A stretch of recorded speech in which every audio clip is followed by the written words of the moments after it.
السلام علیکم ورحمۃ اللہ وبرکاتہ۔ عزیز طلباء، تعلیم الاسلام کے آج کے سبق میں ہم اللہ تعالیٰ کے ساتھ مسلمانوں کے عقیدے کے بارے میں پڑھیں گے۔ بسم اللہ الرحمن الرحیم۔ سوال: اللہ تعالیٰ کے ساتھ مسلمانوں کو کیا عقیدے رکھنے چاہیے؟ اللہ تعالیٰ کہہ دیا جائے یا خدا تعالیٰ کہہ دیا جائے، دونوں ٹھیک ہیں۔ تو اس کا جواب یہ ہے، جیسا کہ ہم کلمہ طیبہ میں پڑھتے ہیں اور کلمہ شہادت میں بھی ہم یہ پڑھتے ہیں، تیسرے کلمہ میں بھی، چوتھے کلمہ میں بھی، کلمہ توحید جسے کہتے ہیں وغیرہ، تو یہ ساری باتیں، یہ سارے کے سارے عقائد کے متعلق ہیں کہ اللہ تعالیٰ ایک ہے، اللہ تعالیٰ عبادت اور بندگی کے لائق ہے، اللہ تعالیٰ کے سوا کوئی عبادت کے لائق نہیں، اللہ کا کوئی شریک نہیں، وہ ہر بات کو جانتا ہے، اس سے کوئی چیز پوشیدہ نہیں، اللہ بڑی طاقت اور قدرت والے ہیں۔ اسی طرح سورہ اخلاص کا ترجمہ کر لیا جائے، پہلا، دوسرا، تیسرا، چوتھا کلمہ کا ترجمہ کر لیا جائے، تو یہ سارے کے سارے اللہ تعالیٰ کے ساتھ جو مسلمانوں کے عقیدے ہیں ان کا ہی اس میں بیان ہے۔ تو بہرحال کچھ یہاں پر تعلیم الاسلام میں بھی آپ کے سامنے آ رہے ہیں، تو ان کو بھی اچھی طرح یاد کر لیں، تو جتنے زیادہ سے زیادہ یاد ہو سکیں اتنا ہمارا فائدہ ہے۔ ان کو تذکرہ میں بھی لایا جائے، ان کو آپس میں بولا بھی جائے، ان کا تذکرہ کیا جائے تاکہ ہمارا ایمان اور مضبوط ہو۔ تو اللہ تعالیٰ نے ہی آسمان، سورج، چاند، ستارے، فرشتے، آدمی، جنات، تمام کی تمام چیزوں کو اور اس جہان میں جو کچھ ہے وہ سب کا سب اللہ تعالیٰ نے پیدا کیا ہے۔ دونوں جہانوں کو پیدا کرنے والا وہی ہے، جب وہ چاہے گا تو ان کو ختم کر دے گا، اسی کے حکم سے ہر چیز کو زندگی ملتی ہے، اسی کے حکم سے موت آتی ہے۔ اللہ تمام مخلوقات کو روزی دیتا ہے۔ اللہ تعالیٰ سونے، کھانے، پینے سے پاک ہے۔ اللہ تعالیٰ ہمیشہ سے ہے، ہمیشہ رہے گا۔ اللہ تعالیٰ کو کسی نے پیدا نہیں کیا اور نہ ہی اللہ نے کسی کو پیدا کیا ہے، یعنی کوئی اللہ کی اولاد نہیں ہے۔ اللہ تعالیٰ بیٹا، بیٹی، بیوی، والد، والدہ، ان تمام تعلقات سے پاک ہیں۔ اللہ کسی کے محتاج نہیں۔ اللہ تعالیٰ تمام عیوب سے پاک ہیں، جیسے مخلوق کے انسان کے مثلاً ہاتھ، پاؤں، ناک، کان، شکل ہوتی ہے، تو اللہ ان تمام چیزوں سے پاک ہیں۔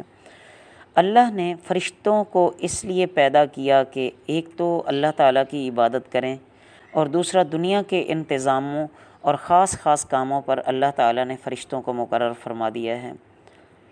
اللہ نے اپنی مخلوق کی ہدایت کے لیے پیغمبر بھیجے تاکہ وہ لوگوں کو اللہ تعالیٰ کے احکامات آ کر سکھائیں، بتائیں، اچھی باتوں کا حکم کریں اور بری باتوں سے روکیں۔ اس کے بعد ملائکہ، یعنی یہ عربی کا لفظ ہے، اس کا معنی ہوتا ہے فرشتے۔ سوال: فرشتے کون ہیں؟ یہ اللہ تعالیٰ کی ایک مخلوق ہے جو نور سے پیدا ہوئے ہیں، ہمیں نظر نہیں آتے، یہ نہ مرد ہیں نہ عورت ہیں، ان میں اللہ تعالیٰ نے نافرمانی کا مادہ ہی نہیں رکھا۔ اللہ تعالیٰ نے انہیں جس کام میں مقرر کیا ہے یہ اس کام میں لگے رہتے ہیں۔ سوال: فرشتے کتنے ہیں؟ جواب: فرشتوں کی گنتی اللہ تعالیٰ کے سوا کوئی نہیں جانتا، ہاں بہت زیادہ ہیں، اور ان میں سے 4 مقرب فرشتے ہیں۔ سوال: مقرب اور مشہور 4 فرشتے کون سے ہیں؟ جواب: حضرت جبرائیل علیہ السلام، حضرت اسرافیل علیہ السلام، حضرت میکائیل علیہ السلام، حضرت عزرائیل علیہ السلام۔ ساتھ یہ بھی یاد رکھ لیں کہ ہر فرشتے کے ذمے کیا اہم کام لگایا گیا ہے۔ تو حضرت جبرائیل علیہ السلام اللہ تعالیٰ کی کتابیں اور احکام پیغمبروں تک لاتے ہیں۔ حضرت اسرافیل علیہ السلام قیامت میں جب اللہ کا امر ہوگا سور پھونکیں گے۔ حضرت میکائیل علیہ السلام بارش کا انتظام سنبھال رہے ہیں اور اللہ کے حکم سے مخلوق کو روزی پہنچاتے ہیں۔ حضرت عزرائیل علیہ السلام مخلوق کی جان نکالنے پر اللہ تعالیٰ نے ان کو مقرر فرمایا ہے۔ خدا تعالیٰ کی کتابیں۔ سوال: خدا تعالیٰ کی کتابیں کتنی ہیں؟ جواب: اللہ تعالیٰ کی چھوٹی بڑی بہت سی کتابیں پیغمبروں پر نازل ہوئیں، 4 مشہور کتابیں ہیں، اس کے علاوہ کئی صحیفے بھی ہیں۔ اور ان کو چھوٹی کتابیں بھی کہا جاتا ہے۔ سوال: 4 مشہور آسمانی کتابیں کون کون سی ہیں اور کن کن پیغمبروں پر نازل ہوئیں؟ تورات، زبور، انجیل، قرآن مجید۔ تورات بھی بولتے ہیں، توریت بھی بولتے ہیں۔ تورات حضرت موسیٰ علیہ السلام پر نازل ہوئی، زبور حضرت داؤد علیہ السلام پر نازل ہوئی، انجیل حضرت عیسیٰ علیہ السلام پر نازل ہوئی، قرآن مجید حضرت محمد مصطفیٰ صلی اللہ علیہ وسلم پر نازل ہوا۔ سوال: صحیفے کتنے ہیں اور کن کن پیغمبروں پر نازل ہوئے؟